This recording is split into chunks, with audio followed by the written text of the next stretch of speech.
Welcome back to Capitol Bourbon, everyone. My name is Steven, and today's video we're going through our August bourbon haul. We got some really nice unicorns and nice bottles in here. You won't want to miss it. Stay tuned. Alright, the month of August has really been good to us actually. We got a lot of our unicorns from websites, through trading, finding out the Virginia ABC drops, going to DC and just trading with friends really. So it's really a fortunate month for us. We got a lot of our unicorns here. And really I said that I had to stop collecting bottles. My shelf here in the back is just completely full. Been spending too much money on just bourbon collecting in general. Unfortunately this month though, I didn't cut back at all. I went pretty hard. We got about 22 different bottles to go through and a lot of them I've been searching for a long time. So stick around and we'll get into the first bottle here. All right, the first bottle we got is the Russell's Reserve Single Barrel. Recently this year, I was lucky enough to acquire the Russell's Reserve 13-year batch 5, as well as the 15-year and the single Rickhouse Camp Nelson F. And I have the 10-year as well. I don't have the single barrel. This is not a store pick or anything. This is just their standard single barrel. So I had to pick that one up to give them a try. This one here, I think is all the same. It comes at 110 proof or 55%. Yeah, it's their single barrel. I give this one a shot, as you can see, and it's just fantastic for the price, which I think is around $65 where I live in Virginia. It's hard to beat it. It's a really good bottle. Highly recommend this one. Our next bottle here is something we see quite often actually now, and that's actually the Eagle Rare here. Actually, you know how Virginia changed their drop system is that they just start putting out these allocated and rare bottles as they get them, basically whenever the regional manager says, hey, put out whatever bottles you got. And I visited a few stores after they did that announcement. I was able to pick up, probably around 3 or 4 of these Eagle Rares. I only have one left from the month of August because I traded those 2 or 3 Eagle Rares for some other bottles, some that we got right here right now. So yeah, I have to stock up an Eagle Rare. Great bottle. I have a few of them on the shelf, but I absolutely love it. And this is actually my dad's favorite whiskey too. I gift him a lot of these bottles. He doesn't have the time to go out and hunt. So I pick these up when I can, I give them to him. Next bottle here is that we got a Blanton's. I actually picked up 2 or 3 of these as well with me and a couple friends. They were able to help me out. Same story though, love it. My dad loves it. And I did trade my other 2 for some bottles that we got here. So yeah, just got the single Blanton's right now.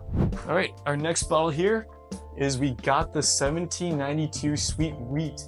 This is the last bottle I needed to complete my 1792 collection. Someone literally a block away from me posted that they had this bottle available for MSRP, so I decided to pick it up. I haven't tried it yet. It did come cracked open. I would say there's probably, I don't know, 2, maybe 3, 4 ounces missing out here.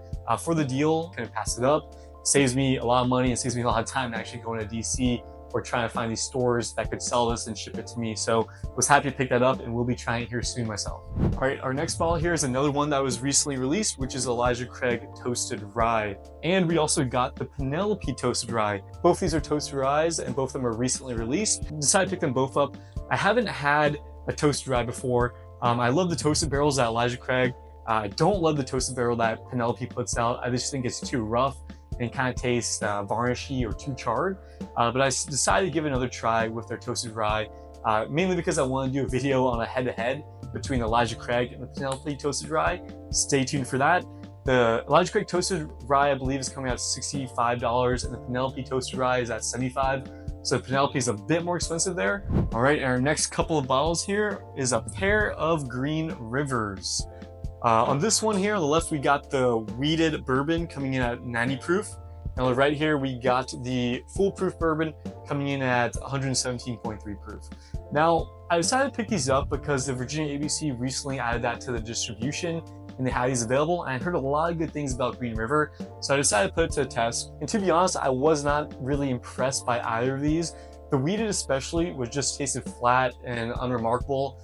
For $30 to $35 for this, it's really not bad, but compared to other bourbons I have, I'm just don't see myself ever reaching for this bottle ever again, really. So I might be pouring this in some old fashions or giving it to some friends who are new in the hobby. The foolproof here is being sold at the VABC for, I think, $55, which is quite more expensive than this one.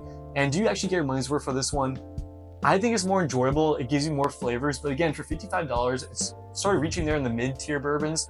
It's just a little bit too pricey, I think, for what it is still. I think if you were to pick any Green River, or at least any ones I tried, definitely go for the foolproof. But again, I don't really see myself going after this one unless I want a cheap drink that can get me drunk pretty quick. Okay, the other pair that we got going on here is an older pair. It's the Maker's Mark Wood Finishing Series. This first one here is the FAE 01, which was released in 2021, coming at 55.15% or 110.3 proof. And the other one here is the 2022 BRT02, 109.4 proof. Now, I got pretty much the rest of the Maker's Mark wood finishing series, so I found these on an auction for a pretty good price, had to pick them up. Basically completed my wood finishing series besides the first one, I believe, which is the RC6. I love the Maker's Mark wood finishing series. These two I heard good things about as well, so I'm excited to add them to the collection and give them a shot and give them a review here shortly. I especially want to compare them to the new Maker's Mark, the Heart release, and see, what's actually the best wood finishing series that Maker's Mark has produced here recently in the past few years. Our next pair here is something I'm super excited about. We got the Michter's Barrel Strength Rye, as well as the Michter's Single Barrel Straight Rye. So again, Virginia ABC, they had a Michter's drop recently with all the stores in Virginia, basically. They released at different times, and when I heard that the store close to me had a drop, I ran out there and I grabbed the Barrel Strength Rye, which is, I believe, it coming out at $110, maybe $120. And the proof on this guy here is 109.4 proof or 54.2%. Haven't tried a Michter's Barrel Strength Rye before, but again, heard a lot of great things about this one. When I heard it, had to run out there and grab it. And because I haven't tried any Michter's Ryes before, actually, and I got the barrel strength, I decided to grab their straight rye, which is, non-allocated and not a drop special. This is a shelf-stable rye here, but, decided to pick it up and compare the two here, which, hopefully I'll be making a video on that really shortly, so stay tuned for that as well. All right. And going along with Michter's here, we actually got two of the same bottles, which are the Shanks 2024 releases. This, if you don't know, is made by Michter's, kind of their more legacy brand. I've never had Shanks before. Heard that the 2023 Shanks was fantastic, so I was really excited about 2024. I haven't cracked any of these open, but I went to the first drop at this ABC a couple miles from me, and they had the Shanks, and I was able to get my fiance to pick it up. Shout out to you, Claire. And then I went to across the street from me a couple days later, and they had their drop. The second Shanks here I'll actually be bringing to my local club shares, and this other bottle of Shanks here will be my personal collection, my personal selection actually. So excited about the Shanks. To go along with this pair, we got Bomberger's 2024. Bomberger's here is 108 proof. The Shanks are coming in at 91.2 proof. So I saw some reviews here on the Shanks versus Bomberger's. I heard the Bomberger's is the one to get. So I tried hard and I found one eventually at a drop. It was the last Bomberger's at the store. I believe each case of each of these comes with only 3. So I was lucky and was able to find one right when they opened. Extremely happy about that, and we'll be trying both these and creating a video on that. All right, and continue some of the ryes here. I decided to pick up another Jack Daniel's Single Barrel Proof Rye. These are absolutely fantastic, especially the ones over 130 proof. I think most of them are over 130, so it shouldn't be too hard to find that. This one here comes in at 136.8 proof. I do have one of these already, but that comes out at 131 point something. So I decided to get one a little bit on the higher end and decide, if that one has any better flavor or characteristics or anything like that. I gave this one a shot already. It's absolutely fantastic, just like all the Jack Daniel's Single Barrel Proof Ryes. If you haven't had one, definitely get it. This one comes out at $70 and it's absolutely worth every single penny. Pick this one up if you haven't. All right, and we got one more pair here. We got the Elijah Craig Barrel Proofs. We got the batch C922 as well as the batch C923. Same on the auction that was on earlier. I do actually have the Barrel Proof C923, which is a legendary one that everyone talks about and raves about. So I decided when I saw these on the auction, might as well pick them up. They were for a good price. And I do want to do a comparison with these compared to the C923 and which one I think is better. They're all fresh cracks, haven't been opened before. The C921 comes at 120.2 proof. It does have an age statement on here. Actually, it does say 12 years old here on the side. So, and then C922, 124.8 proof, a little stronger, which is also 12 years old here. All right, and we're getting to our last 2 bottles here, saving the best for last. We got the Stagg Batch 22A. One of my favorite YouTubers that I mentioned before, The Everyday Drinker, actually highly raves about this bottle. Does a lot of comparisons of the Batch 22A versus the other batches that Stagg has been releasing.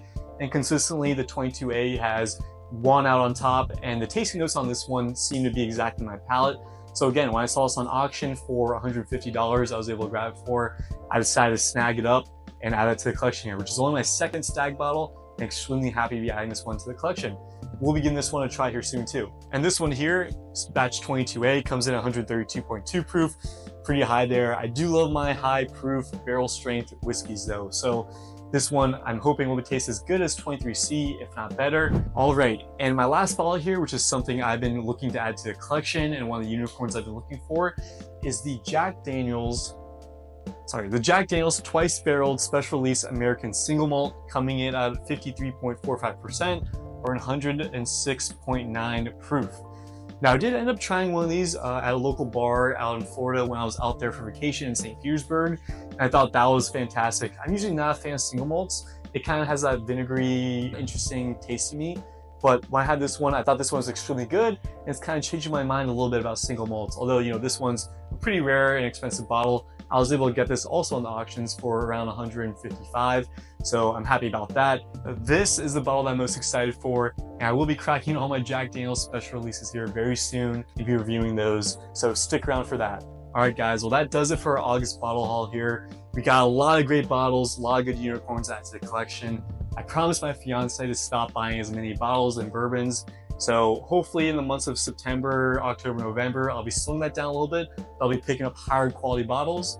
I know fall is just around the corner here, and a lot of the distillers and makers will be releasing their limited edition bottles and special bottles and new releases. So we'll see if I'll be able to keep my promise or not. But if you enjoy that content and want to see more about bottle hauls, bottle reviews, blinds, anything in general, experiments I'm doing currently, please like, comment, and subscribe. That helps the channel grow so much and helps get to where we want to be at. Until next time, guys, cheers.